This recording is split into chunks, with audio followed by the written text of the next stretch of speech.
Today's readings, my dear brothers and sisters, speak about announcing the good news. It is not something limited to the few. It is a task for all of us, baptized Christians, identified with Christ. And we can always share the good news through our words, deeds, in our life. The first reading from the book of the prophet Isaiah. Isaiah announces the good news to the returning Jews, the Babylonian exile, that they were assured by Isaiah that the ruined and desolate Jerusalem will take care of them. He assured them of God's love, protection, prosperity, and salvation. They will live in certainty in the love of God. The background of that is because this returning exile, they found out that Jerusalem was in disarray. It was in destruction, including the temple. And so they were all disheartened of what they have seen. And so Isaiah gave them encouragement. God will always be there for them, to take care of them, just as the mother who gives comfort to her baby son. Now in the second reading from the letter of Paul to the Galatians, Paul in his letter to the Galatians removes the confusion created by the Judaizers to the minds of the Gentile Christians in Galilee. The confusion made by the Judaizer was that the leaders require those converts to Christianity that they have to be circumcised first before they become Christians. And so Paul corrected this wrong conception. He said, our being saved is not from the circumcision or not to the observance of the Torah law. Our being saved comes from the saving action of Jesus' sacrifice, of Jesus' death on the cross. It is the sacrifice of Jesus that brought us salvation. It's not the Jewish heritage, nor the practice of the law that saves us.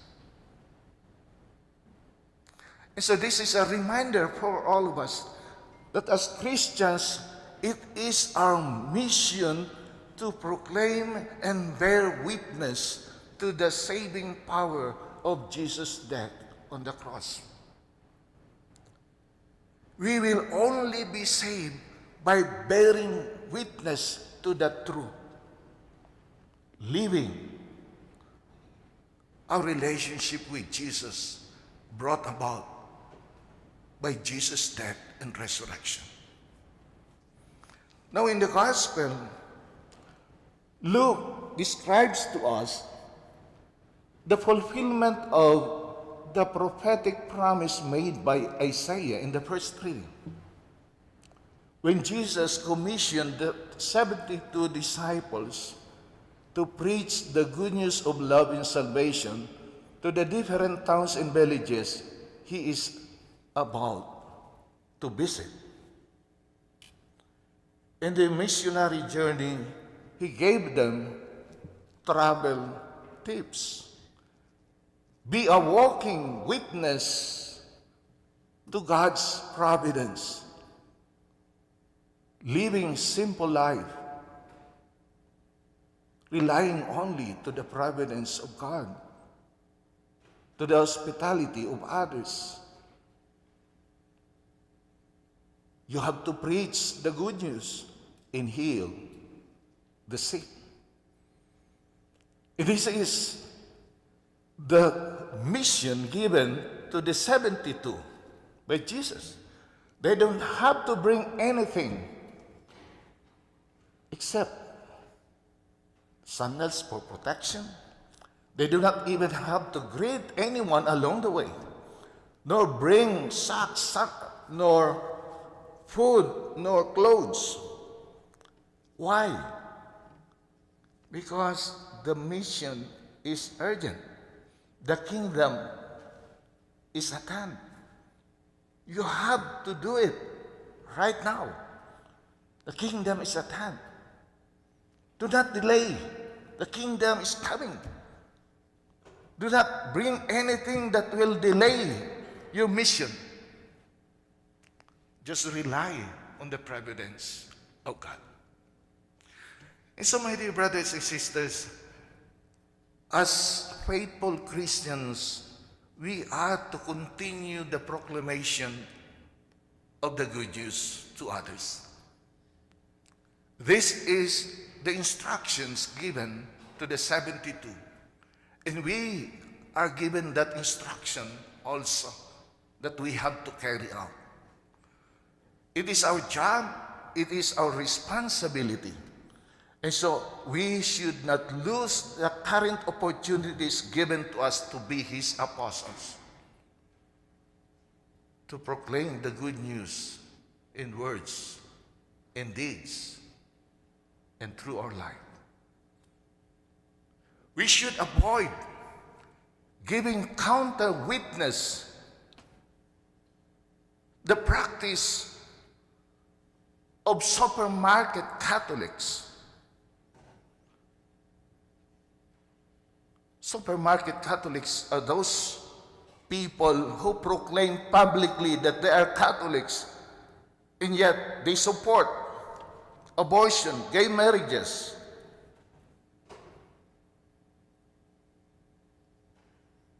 same-sex marriage, human clothing, experiment of human embryo. They choose Catholic teachings, and they would avoid those teachings that they do not want. They are selective. We cannot afford to be cafeteria Catholics. We only choose what we want, what we like. You know, when we go to the cafeteria, we point those things that we want, we need. Catholics are not supposed to be like that. Whether you like it or not, you have to welcome, because that is the teachings, and this is the teachings that we have to stand up and protect and defend. We cannot also afford to be armchair Catholics, to just enjoy the comfort of our life in our room. We have to get out and risk everything for Jesus Christ. And to patiently endure evil and bear the cross in our life. We cannot afford to be Sunday Catholics. We are only Catholics on Sundays and holidays. We have to stand up and defend our faith. That is the mission given to us by Jesus. I know it's not easy, especially during this time. We do not face physical persecution right now, but we are facing a lot of challenges and opposition as Catholics, especially when it started the overturning of the Roe v. Wade.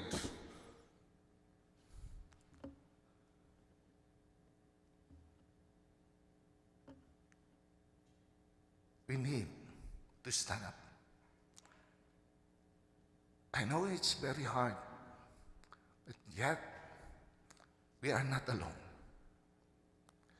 The mission is Jesus. It's not ours.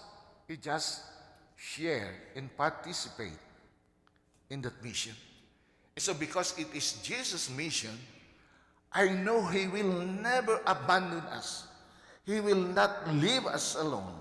He will always be with us to give us strength and life and courage.